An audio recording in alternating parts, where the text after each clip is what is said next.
The wind howling through the Bitterroot Mountains didn't care about broken promises. It didn't care about the 6 months of carefully penned letters tucked into the breast pocket of Victoria Cole's wool coat, or the fact that he had spent the last of his trapping silver on a stagecoach ticket for a woman he'd never met. He had stood on the boardwalk of that dusty mining town, watching the coach rattle to a halt, his heart hammering against his ribs like a trapped bird. But when the doors swung open, the woman from the photograph wasn't there. Only an empty seat, a cloud of kicked-up dirt, and a crushing, humiliating silence. Victoria had retreated to the high country, expecting to spend the rest of his days alone. He never could have guessed that destiny wouldn't arrive on a stagecoach. It would arrive in the middle of a blizzard, bleeding, with a Colt .45 aimed squarely at his chest. Victoria Cole was a man carved from the very granite of the Montana Territory. At 35, he had spent over a decade running trap lines through the unforgiving high altitudes of the Bitterroot Range, trading in beaver and fox pelts, and living a life of profound, echoing isolation. He was a giant of a man, with a thick beard, the color of dark molasses, and eyes the pale, sharp blue of a glacial lake. He knew the tracks of a grizzly better than he knew the faces of his fellow men, but the winters were growing longer, and the silence inside his hand-hewn cabin had started to feel less like peace and more like a tomb. He didn't want to die alone up on the ridge. That was the simple, undeniable truth that had driven him to place an advertisement in the St. Louis Dispatch in the spring of 1883. Montana mountain man, sober and hard-working, seeks a resilient woman for marriage and companionship. Life is hard, but honest. He had received 3 replies, but only one held his attention. Her name was Marianne Higgins. Her letters were written in a neat, sweeping cursive, speaking of a quiet life working in her uncle's dry goods store, her weariness of the crowded, dirty city, and her desire for the open sky. She had sent a small tintype photograph, a woman with soft, rounded features, a hesitant smile, and dark hair pinned neatly beneath a modest hat. Over the next 6 months, their correspondence grew warmer. Victoria spent weeks carving a beautiful rocking chair out of cedar, placing it by the hearth in anticipation of her arrival. He built an extra wardrobe. He bought real porcelain plates from the Mercantile down in Bitterroot Springs, a town of barely 400 souls clinging to the edge of the mountains. The arrangement was set for the 14th of November. Victoria had ridden down the mountain 2 days early, renting a room above the Silver Dollar Saloon, unable to sleep. He bought a new woolen suit that itched against his skin and got a clean shave from the town barber, Arthur Pendleton, leaving only a neat mustache. When the afternoon of the 14th arrived, the sky was already threatening snow. The air was brittle and cold. Victoria stood outside the telegraph office, his hands sweating inside his leather gloves. Next to him was Elias Cobb, the town's telegraph operator, who had helped Victoria send the money order for Marianne's ticket. "Don't look so nervous, Victoria," Elias had chuckled, puffing on a corncob pipe. "Women like a man who stands tall. She's going to take one look at that cabin of yours and know she struck gold. Just hope she don't mind the quiet," Victoria muttered, shifting his weight. The rumble of wheels and the sharp crack of a whip signaled the arrival of the Concord stagecoach.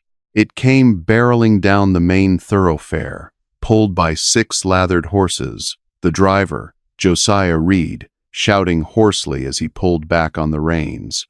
The heavy coach groaned and settled in front of the station, kicking up a cloud of icy dust that coated Victoria's polished boots. Victoria stepped forward, his breath visible in the freezing air. Josiah climbed down, covered in dust, and spat a stream of tobacco juice into the dirt. He didn't look at Victoria. He moved straight to the boot to unstrap the luggage.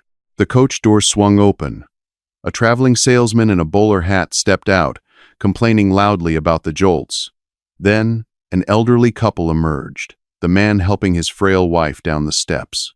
Victoria waited. He craned his neck, looking into the dark, velvet-lined interior of the coach.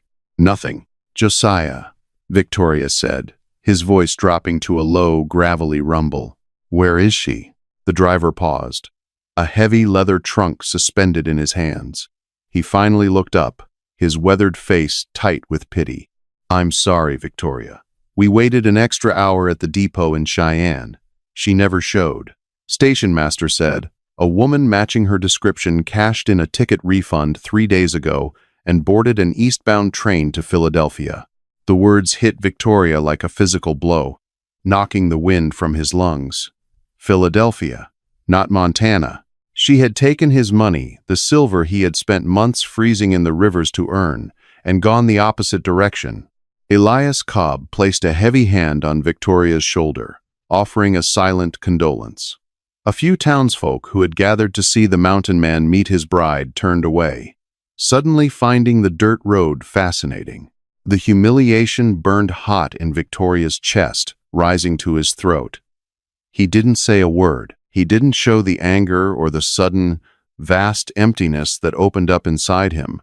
He simply nodded to Josiah, turned on his heel, and walked to the livery stable. He mounted his buckskin gelding, leading his pack mule behind him, and began the long, freezing ride back up into the Bitterroots. He threw the newly bought porcelain plates into a ravine halfway up the trail, listening to them shatter against the rocks below. When he finally reached his cabin, he took the cedar rocking chair he had spent weeks carving, carried it out to the snowbank, and hacked it to splinters with his felling axe. He used the wood to start his fire that night, watching the flames consume his foolish dreams. The bride wasn't coming. It would just be him and the mountains, until the mountains finally claimed him. 3 days later, the sky above the Bitterroots turned the color of a bruised plum, heavy and ominous. The temperature plummeted so fast that the sap froze and cracked in the trunks of the lodgepole pines. A blizzard was rolling in, the kind of storm that the native tribes warned swallowed men whole and left nothing but bones for the spring thaw. Victoria was well prepared. He had cord after cord of split wood stacked against the leeward side of the cabin, a cellar full of smoked venison, salted pork, and root vegetables, and enough flour and coffee to last until April. He barred the heavy oak door, stoked the fire in the stone hearth until it roared, and sat at his table cleaning his Henry repeating rifle by the light of a single kerosene lamp. The wind outside began to scream, a high, mechanical shriek that battered the thick log walls of the cabin. Snow drifted against the windows, sealing him off from the world. He preferred it this way, he told himself. The storm was a barrier between him and the mocking eyes of Bitterroot Springs. It was near midnight when he heard it. At first, he thought it was a falling branch striking the porch, but then it came again, a dull, rhythmic thudding over the roar of the gale. Thump, thump, thump. Victoria froze, the oiled rag pausing over the brass receiver of his rifle. No one survived out there in this weather. No one traveled the high pass in November, let alone during a whiteout. It had to be a bear, driven mad by the cold, seeking warmth. He loaded a cartridge into the chamber of the Henry with a sharp clack. He moved silently across the plank floor, stepping to the side of the heavy door. He unlatched the iron bolt and pulled the door inward. The wind violently threw the door open the rest of the way, blowing a vortex of blinding white snow and freezing air into the cabin, extinguishing the lamp instantly. Only the flickering orange glow of the hearth illuminated the doorway.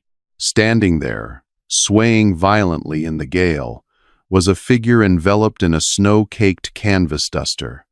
The person was hunched over, shivering uncontrollably. "Step inside, quick!" Victoria shouted over the roaring wind. The figure didn't step forward.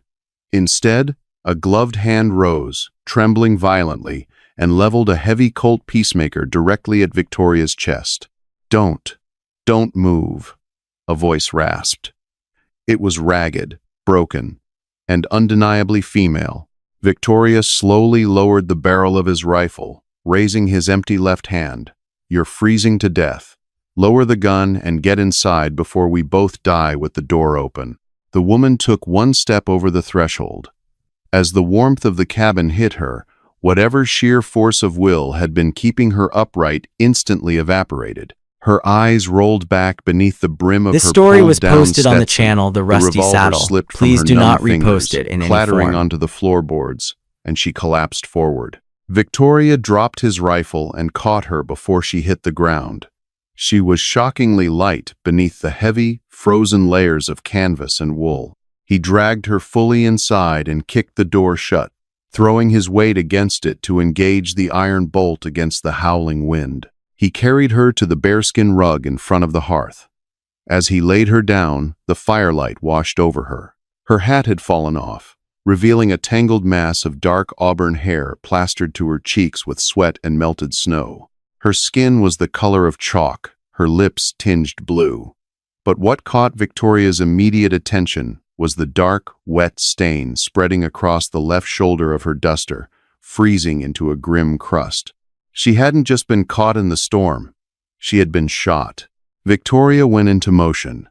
His heartbreak over Marianne Higgins vanished, replaced by the cold, calculating focus of wilderness survival. He grabbed his medical kit, a tin box containing bandages, carbolic acid, a bone saw, and a needle and thread.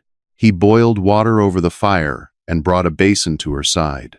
Carefully, he unbuttoned the stiff, frozen duster and peeled it back. Beneath it, she wore a man's flannel shirt, soaked through with blood. He used his hunting knife to cut the fabric away from her shoulder. The entry wound was clean, a small, puckered hole just below her collarbone. He gently rolled her onto her side, finding the exit wound on her back.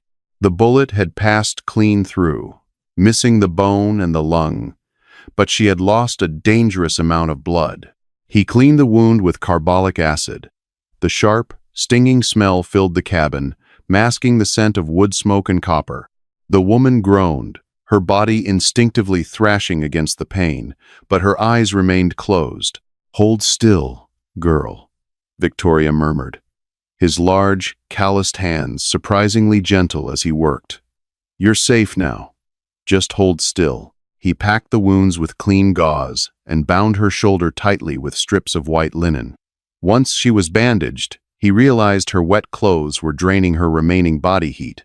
Averting his eyes respectfully, he removed her frozen boots, her damp trousers, and the rest of her ruined shirt, wrapping her entirely in a thick, dry wool blanket and a buffalo hide. He moved her to his bed in the corner of the cabin, tucking her in. He stoked the fire higher and sat in the chair beside the bed, watching her shallow breathing. He picked up the heavy Colt Peacemaker she had dropped.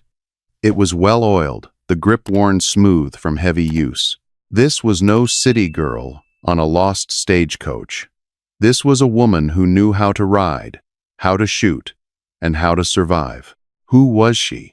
And more importantly, who was out in that blizzard trying to kill her? For 2 days, the blizzard raged outside, trapping them in a world of howling white wind and firelit shadows. And for 2 days, the woman burned with a fierce, terrifying fever. Victoria rarely left her side. He cooled her forehead with snowmelt, forced spoonfuls of rich venison broth past her cracked lips, and listened to her mutter deliriously in the dark. She spoke of burning barns, of running horses, and she repeatedly cried out a name. "Thomas. Run, Thomas," she would whisper, her hands clutching weakly at the heavy blankets. "Don't let them see the books." On the morning of the 3rd day, the wind finally broke. The eerie silence that followed woke Victoria from a light doze in his chair. He rubbed his gritty eyes and looked over at the bed. The woman's eyes were open.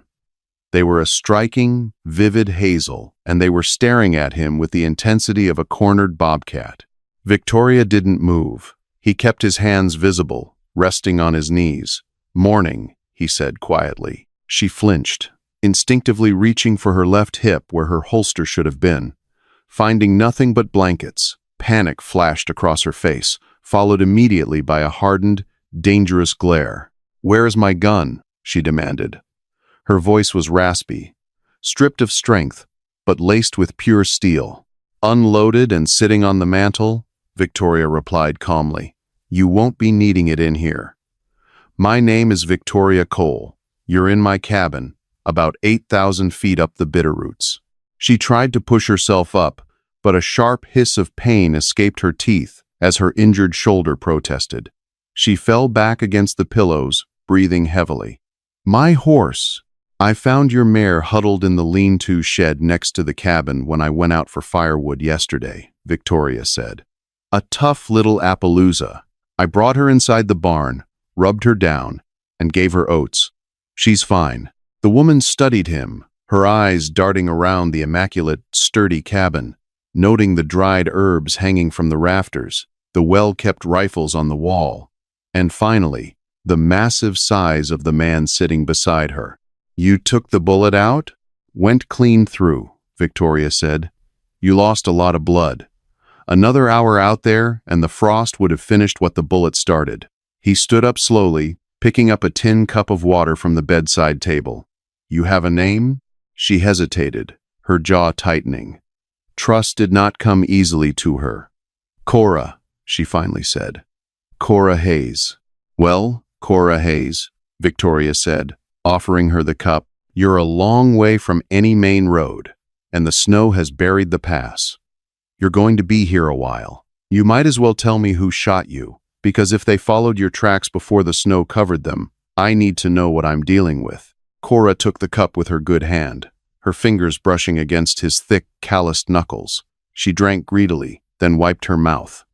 "They didn't follow me. The storm hit just after I crossed the river. They lost the trail. You don't need to worry about them. I worry about everything that comes up my mountain," Victoria said, his voice dropping an octave. Over the next week, a fragile, tense truce formed between them. Cora was not a delicate woman. She was fiercely independent, stubbornly refusing Victoria's help to sit up or eat as soon as she regained a fraction of her strength. She watched him with calculating eyes as he moved around the cabin, baking bread, fleshing out pelts, and tending the fire. She was guarded, snapping at him if he asked too many questions about her past. Victoria, for his part, found himself fascinated by her. She was the absolute antithesis of the soft, domestic Marianne Higgins he had dreamed of. Cora was jagged edges and raw survival. There was a hard beauty to her, the sharp line of her jaw, the dusting of freckles across her nose, and the way she held herself, always ready for a fight. Despite himself, the heavy silence of the cabin felt less oppressive with her in it. The air crackled with a strange, magnetic tension. The turning point came on the 8th day. Victoria had gone out to the barn to check on the animals and retrieve Cora's heavy leather saddlebags, which had been slung over a rafter to dry. He brought them back into the cabin and set them on the heavy oak table. "Brought your gear in," Victoria said, knocking the snow off his boots. Leather was getting stiff. Cora, who was sitting in a chair by the fire with a blanket draped over her shoulders, suddenly went rigid. "Don't touch those!" she snapped, trying to stand up, but her knees buckled. Victoria turned, frowning. The sudden drop of one of the heavy leather flaps caused the saddlebag to tip over. Several items spilled out onto the table. A box of .45 caliber ammunition, a spare wool scarf, a handful of silver dollars, and a thick, heavy book bound in black leather. The book landed open. Victoria, closer to the table, glanced down. It was a ledger.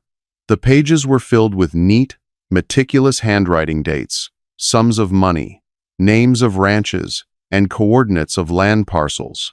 But what caught Victoria's eye was the stamp at the top of the page, embossed in dark purple ink. Beaumont Cattle Company. Victoria felt the blood freeze in his veins.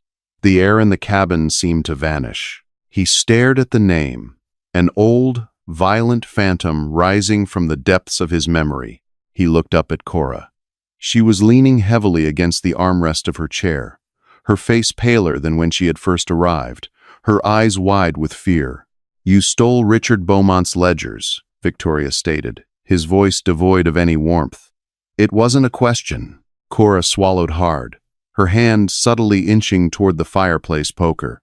"How do you know that name?" Victoria ignored her question. He stepped toward the table, his massive frame suddenly radiating a terrifying intensity. Beaumont is the biggest cattle baron in the Wyoming Territory. He has a private army of 50 men. He owns judges, sheriffs, and the railroads. This story was He slammed posted a on the heavy channel hand The down on Rusty the ledger. Saddle. Please "Who do are not you, repost Cora?" it in any form. Really? Cora didn't flinch. The fear in her eyes was quickly replaced by a desperate, blazing defiance. "I was his accountant," she spat out, her voice trembling with anger. "Me and my husband, Thomas. We kept the books for his legitimate businesses in Cheyenne, but Thomas found this ledger hidden in a safe. It wasn't just cattle, Victoria. It was blood." She pointed a shaking finger at the black book. Beaumont was starving out the small homesteaders.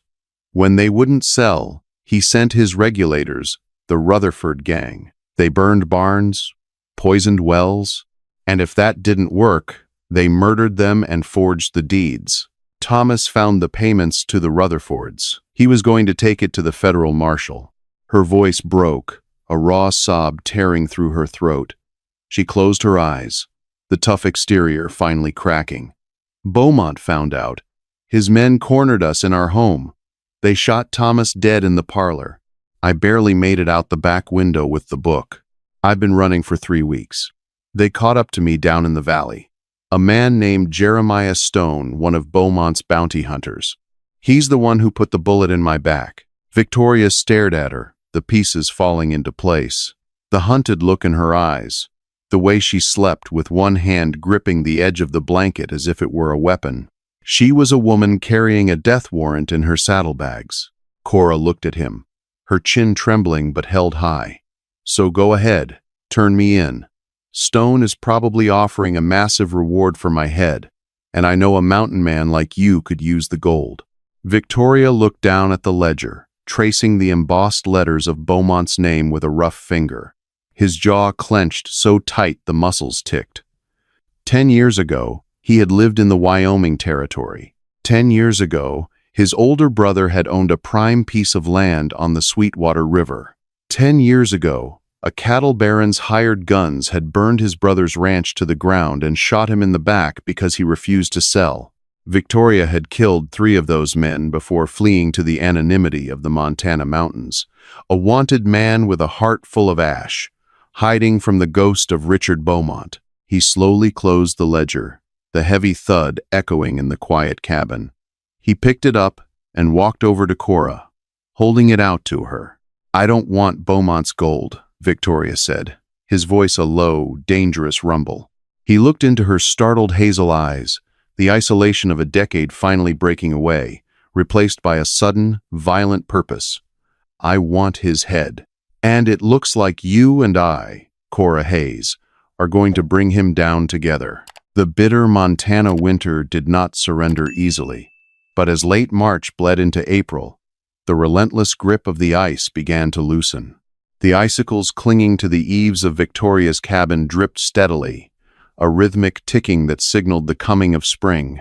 Down in the valleys, the snowmelt swelled the Bitterroot River into a roaring, frothing beast. Inside the cabin, a different kind of thaw had occurred. The icy wall of distrust between Victoria Cole and Cora Hayes had melted, replaced by a forged-in-fire partnership.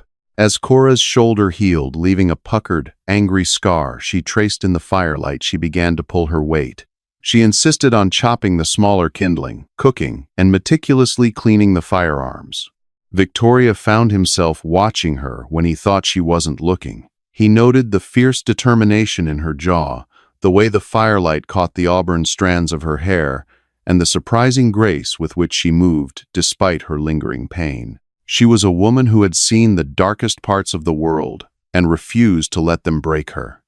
The phantom of Marianne Higgins, the mail-order bride who had taken his silver and run, felt like a lifetime ago. Marianne was a fantasy. Cora was breathtakingly, dangerously real. One evening, as the wind carried the scent of wet pine needles rather than frost, Victoria placed a heavy Winchester .73 repeating rifle on the table between them. "You're good with that Colt," Victoria rumbled, pulling up a chair. "But if Jeremiah Stone and Beaumont's regulators come up this mountain, they'll be carrying long guns. You need to know how to hit a man at 200 yards. Cora ran her hand over the oiled walnut stock. Thomas hated guns. He thought the law would protect us. He thought the territorial governor, or the Pinkerton men in Cheyenne, would care about a ledger full of numbers. Her voice hitched, but her eyes were dry. She had run out of tears weeks ago. He was a good man, Victoria, but he was naive. The law, out here, is bought by the pound, Cora, Victoria said softly. He reached across the table, his large, rough hand covering hers. It was the first time he had intentionally touched her since binding her wounds. Her skin was warm, calloused from the rains and the cold. We aren't relying on the law. We rely on this. He tapped the barrel of the Winchester. Cora looked up, her hazel eyes locking onto his pale blue ones. The space between them seemed to shrink, the crackle of the hearth suddenly very loud. She didn't pull her hand away. Why are you doing this, Victoria? You could have handed me over. You could have lived the rest of your life in peace up here. 10 years ago, Beaumont wanted the water rights to my brother's ranch on the Sweetwater, Victoria said, the old anger burning like a low coal in his chest. My brother, Emmett, told them to go to hell. A week later, a man named Jeremiah Stone led a dozen regulators onto the property. They burned the barn with the horses inside. When Emmett ran out to stop them, Stone shot him in the back. Cora gasped softly, her fingers tightening around Victoria's hand. I tracked 3 of them down. Killed them in a saloon in Laramie, Victoria continued, his voice devoid of emotion. But Stone got away. I came up here to disappear. But the mountains don't wash away your debts, Cora. They just put them on ice. You brought Beaumont's ledger to my door. Fate or God, I don't care which. But I'm not running this time. The snowpack finally receded enough for a horse to navigate the switchbacks. They needed supplies, gunpowder, lead, and coffee before they could execute their plan to ride south to Wyoming. Victoria saddled his buckskin gelding, leaving Cora at the cabin with strict instructions to keep the door barred and the Winchester loaded. The ride down to Bitterroot Springs took half a day. The town was a sea of mud, the boardwalks clattering with miners and loggers eager to spend their winter wages. Victoria tied his horse outside the mercantile, keeping his Henry rifle slung over his shoulder. He purchased his supplies quietly, paying the clerk in gold dust. But as he stepped back out onto the boardwalk, a prickle of unease crawled up his spine. Tied to the hitching post outside the Silver Dollar Saloon were 4 horses Victoria didn't recognize. They were magnificent, deep-chested Morgans, bred for endurance and speed, and stamped into their right hindquarters was a brand Victoria hadn't seen in a decade, a circle enclosing a capital B. Beaumont. Victoria stepped into the shadows of the alleyway beside the saloon, moving with the silent grace of a hunting mountain lion. He pressed his back against the rough-hewn pine boards, edging toward an open side window. Voices drifted out over the tinny sound of the saloon piano. Ain't seen no woman fitting that description, mister, came the nervous, wavering voice of Elias Cobb, the telegraph operator. Memory is a funny thing, old man, a second voice replied. It was smooth, dark, and dripped with a terrifying, calm authority. It tends to clear up when the alternative is a broken jaw. Let me paint the picture for you. Auburn hair. Rides a spotted Appaloosa mare, likely carrying a bullet hole in her left shoulder, courtesy of my Winchester. Victoria closed his eyes.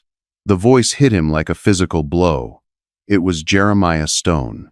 I swear to you, I ain't seen her, Elias whimpered. The pass has been snowed in since November. Nobody goes up there except Victoria Cole, the mountain man. A heavy silence fell over the saloon.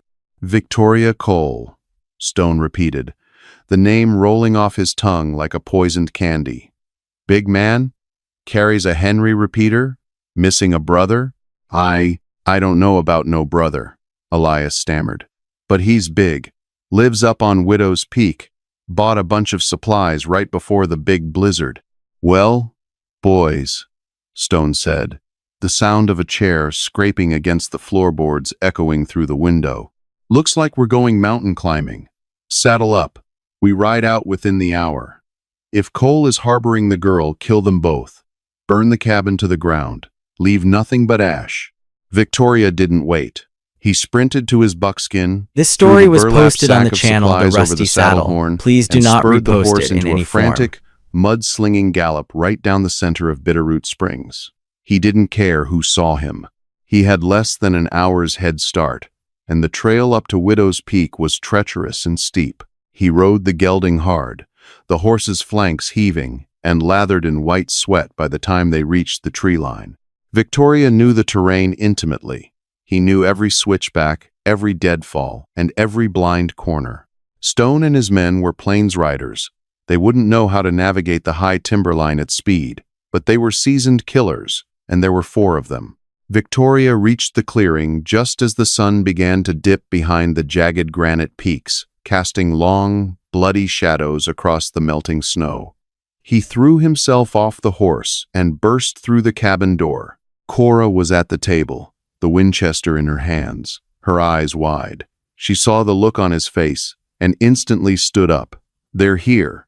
Jeremiah Stone and 3 regulators," Victoria barked, grabbing his heavy canvas duster and a bandolier of cartridges. "They're about 40 minutes behind me. Cobb gave us up. Get your boots on. We can't defend the cabin. It's a wooden box. They'll just torch the roof and smoke us out." Cora didn't panic. The trembling woman who had arrived in the blizzard was gone. She strapped her gun belt around her waist, tying the holster firmly to her thigh, and grabbed the saddlebags containing the ledger. "Where do we go?" "The Narrows," Victoria said, loading extra shells into his pockets. "It's a choke point on the trail, a quarter-mile down. Rocks on both sides. They have to pass through it single file. We set the trap there." They moved swiftly, leading the horses out back into the dense timber and tying them securely. Victoria grabbed a coil of heavy hemp rope and an axe from the shed. They rushed down the trail, the mountain air biting at their lungs. The Narrows was exactly as Victoria described, a natural fissure in the granite, barely 6 feet wide, flanked by towering, moss-covered boulders. A massive dead lodgepole pine leaned precariously over the entrance, held up by a few rotted roots. "Take the high ground," Victoria ordered, pointing to a ledge 20 feet up the rock face. "Keep your head down. Don't fire until I do." "And Cora?" She paused, looking down at him, her chest heaving. "Aim for the chest." "Don't hesitate," Victoria said, his eyes fierce. "I won't," she promised. She scrambled up the rocks, finding cover behind a jagged spire of granite, her Winchester resting steady on the stone. Victoria went to work. He tied one end of the hemp rope around the base of the dead lodgepole pine, wrapping the other end around a sturdy, living oak across the trail. He pulled it taut, creating a tripwire of immense tension. He then took cover behind a fallen boulder on the opposite side of the trail from Cora, leveling his Henry rifle. They waited. The silence of the mountain was deafening, broken only by the drip of melting snow and the wind sighing through the pines. Victoria's heart hammered a slow, steady rhythm.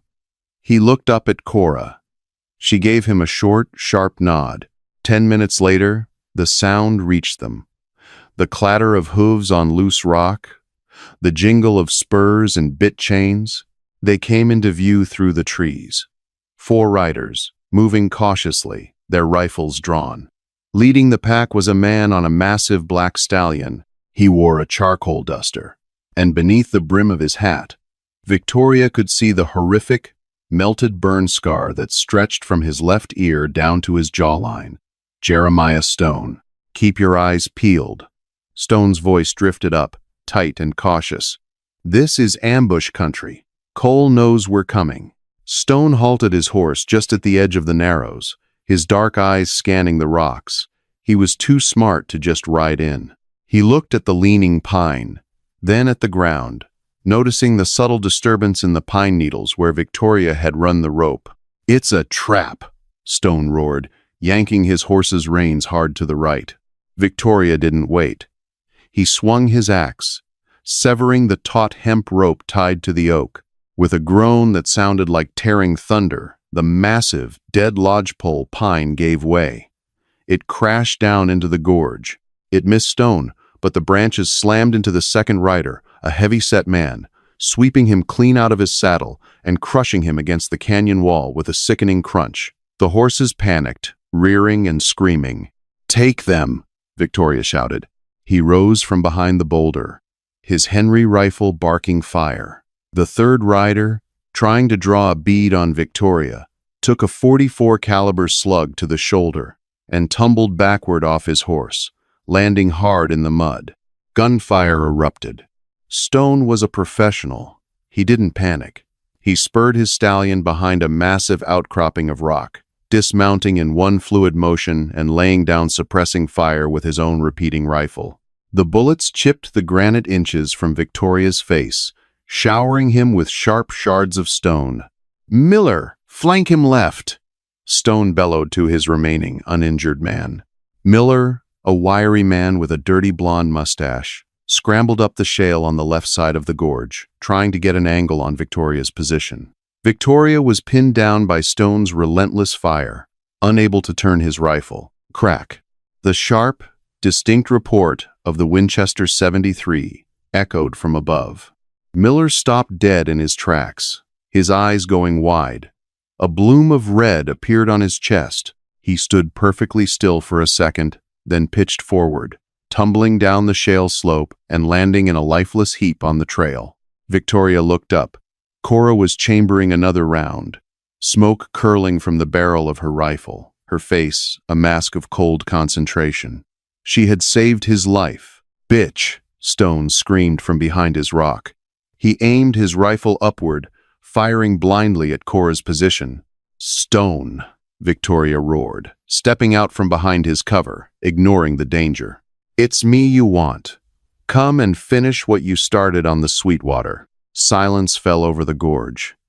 The echo of the gunshots faded, replaced by the heavy, ragged breathing of men and horses.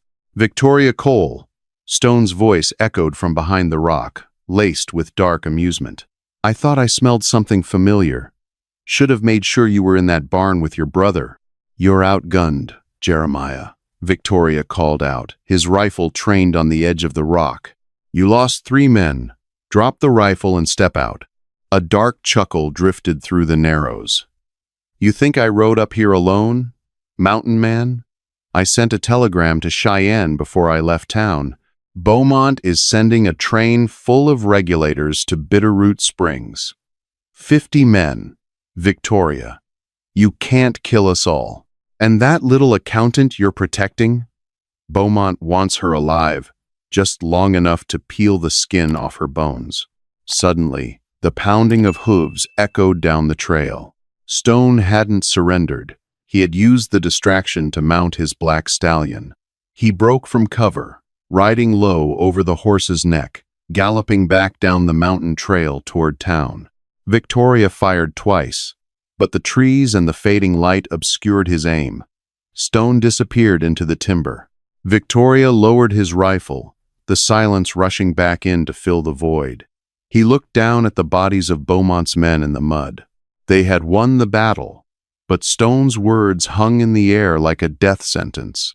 50 men. Cora scrambled down from the ledge, her hands shaking slightly now that the adrenaline was fading. She looked at the dead men, then at Victoria. "He's right," Victoria said quietly, his jaw set like granite.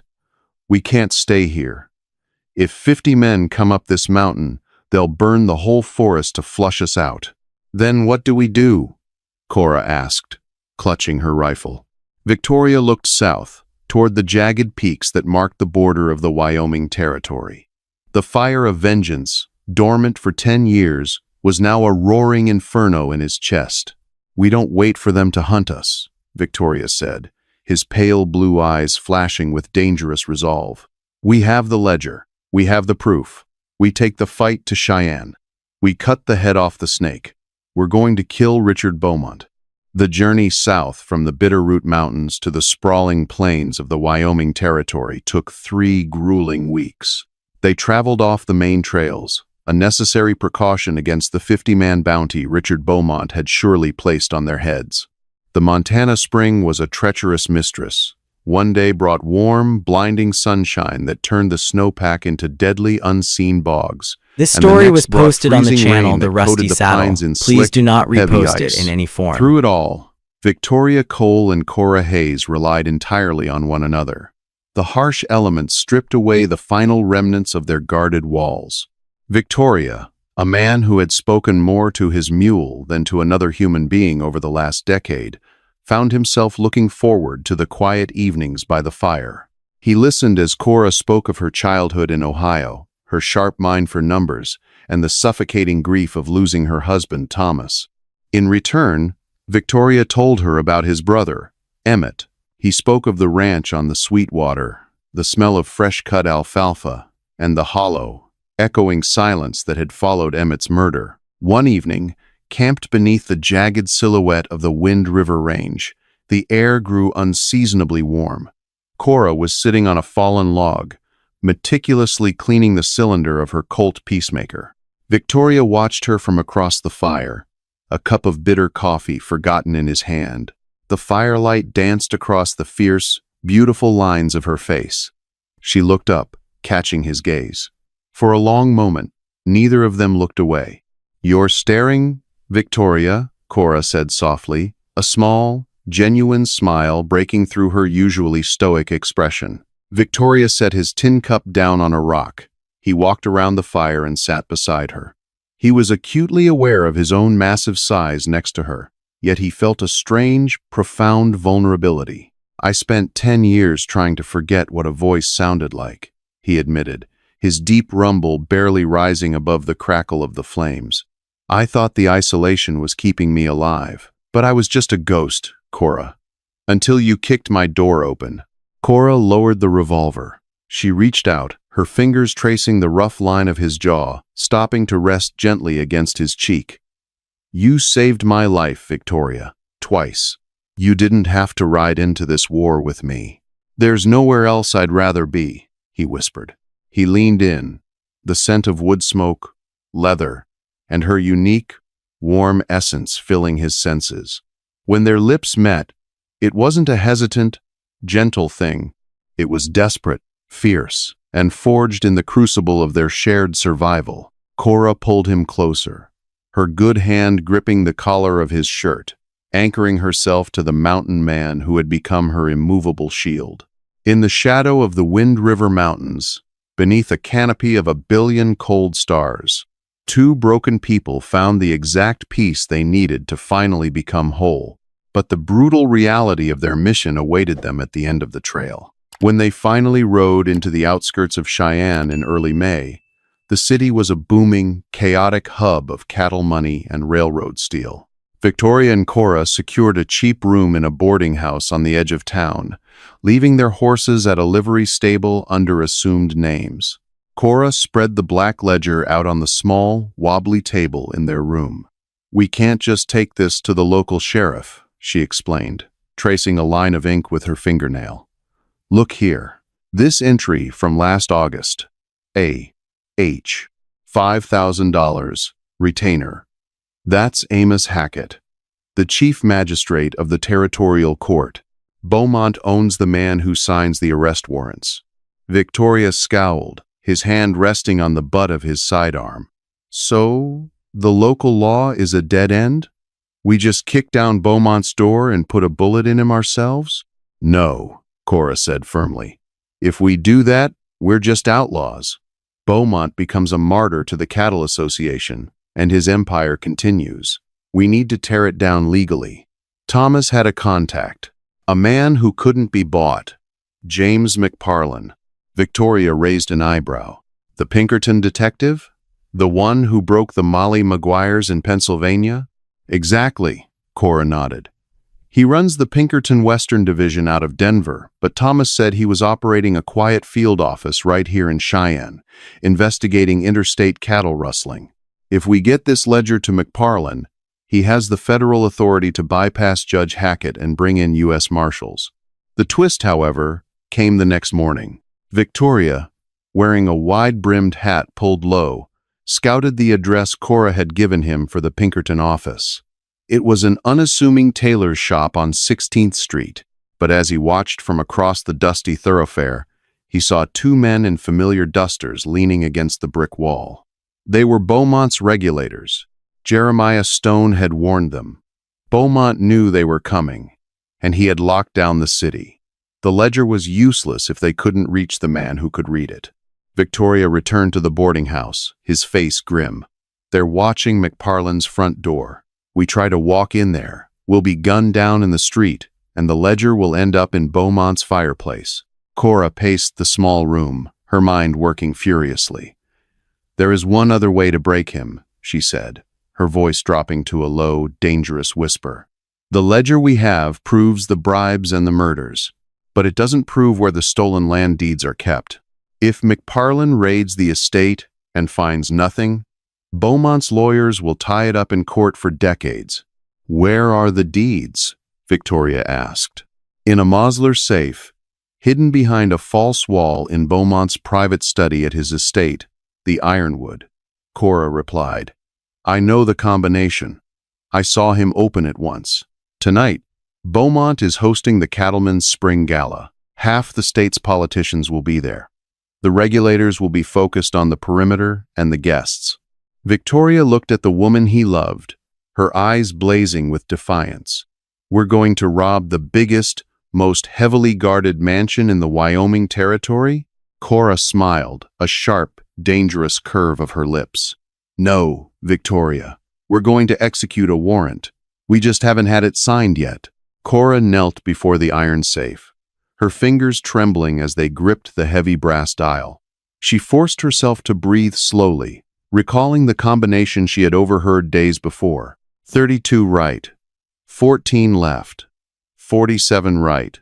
Behind her, Victoria stood near the study door, his Winchester rifle held ready, the lever already cocked. Faint strains of music drifted upward from the ballroom below, the soft, refined notes of a string quartet that felt absurdly distant from the danger waiting in this room. The lock clicked. Cora pulled the thick steel door open. Inside were neat bundles of cash, stacked high, but she ignored them completely. Instead, she reached into the upper compartment and removed a worn leather portfolio. She flipped it open, scanning the documents quickly. "The deeds," she whispered, relief flooding her voice. "Emmett's ranch on the Sweetwater, and dozens more. We finally have proof, Victoria." "Touching." The voice came from the shadows. Victoria turned instantly, raising the Winchester. Jeremiah Stone stepped out of a small adjoining parlor, a cigar glowing between his teeth. The burn scar across his cheek twisted as he smiled.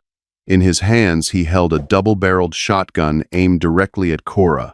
"You mountain trash never know when to quit," Stone said with a low chuckle. "The boss figured you'd try something desperate if you couldn't reach your Pinkerton friend.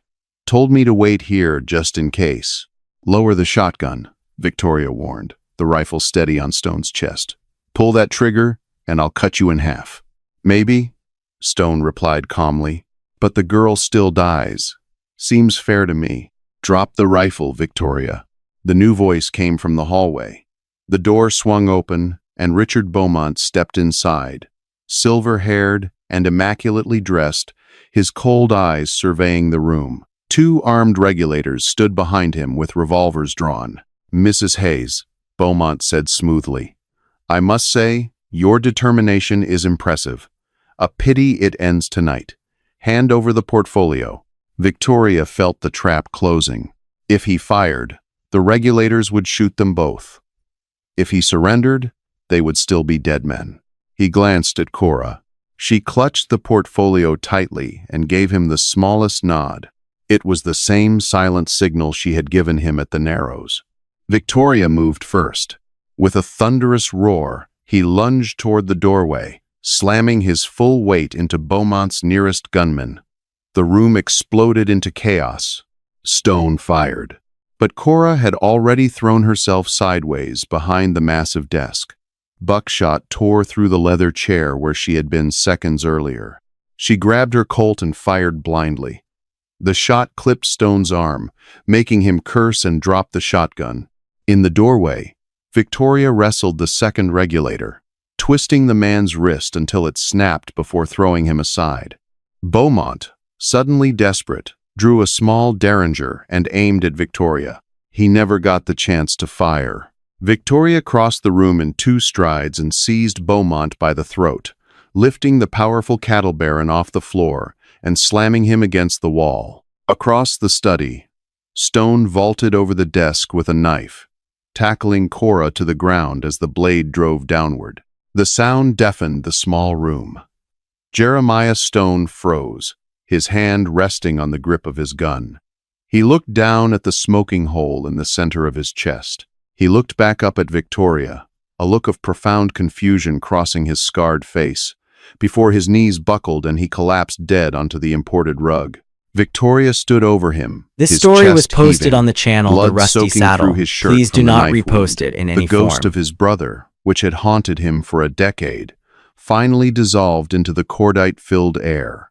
He turned back to the doorway. Richard Beaumont was crawling toward the hall, trying to escape. Suddenly, heavy boots pounded up the stairs. A dozen men in bowler hats and heavy overcoats swarmed the hallway, shotguns raised. At the front of the pack was a man with a thick Irish brogue and a stern face. "Nobody move." Pinkerton National Detective Agency. James McParland barked, stepping over the groaning regulators. Cora pushed herself off the floor, clutching the leather portfolio and the black ledger. She walked past Victoria, handing the evidence directly to McParland. "Mr. McParland," Cora said, her voice shaking but victorious. "I believe you've been looking for this. It details every bribe, every stolen deed, and every murder ordered by Richard Beaumont." McParland opened the ledger, his eyes widening at the meticulous accounting of atrocities. He looked down at Beaumont, who was now cowering against the baseboards. "Richard Beaumont," McParland said, pulling a pair of heavy iron cuffs from his belt. "By the authority of the federal government, you are under arrest." Victoria walked over to Cora. He put his large, uninjured arm around her shoulders, pulling her tight against his side. She leaned her head against his chest, listening to the steady, strong beat of his heart. The war was over. History books in Wyoming briefly note the arrest of cattle baron Richard Beaumont in the spring of 1884, citing the tireless work of Pinkerton detective James McParland. They mention the recovery of stolen land deeds, bringing justice to dozens of defrauded homesteaders. But the history books never mention the mountain man and the accountant who actually brought the empire crashing down. Victoria and Cora didn't stay in Cheyenne to accept any praise or rewards. They had seen enough of civilization. They rode north, back to the high country of the Sweetwater River. Victoria rebuilt his brother's ranch, not with blood and vengeance, but with sweat and cedar. The mail-order bride from the photograph never arrived, but fate delivered something infinitely better. A partner forged in fire. Together, Victoria and Cora Cole built a life as vast, untamed, and enduring as the western sky, proving that sometimes the greatest love stories begin with a loaded gun and a locked door.